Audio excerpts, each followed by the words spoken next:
মালবাহী জাহাজে ৭ খুনের মূল আসামি আকাশ মণ্ডল ইরফানকে আটক করেছে র্যাব ১১।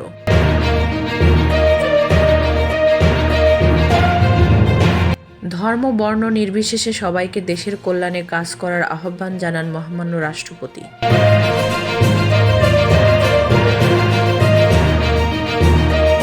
জনপ্রশাসন সংস্কার কমিশন পুনর্গঠনের দাবি প্রশাসন ক্যাডারদের।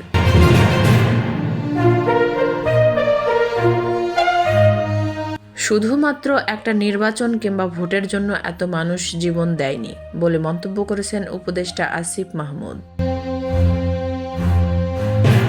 ছাত্ররা যখন গর্জে ওঠে তখনই বিপ্লব ঘটে বলে মন্তব্য করেছেন বিএনপির ভাইস চেয়ারম্যান আসাদুজ্জামান রিপন।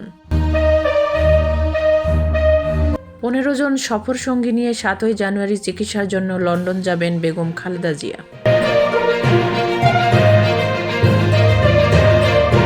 জামাতকে নিশ্চিহ্ন করতেই ১১ নেতাকে হত্যা করেছে আওয়ামী লীগ বলে মন্তব্য করেছেন জামাত নেতা রফিকুল।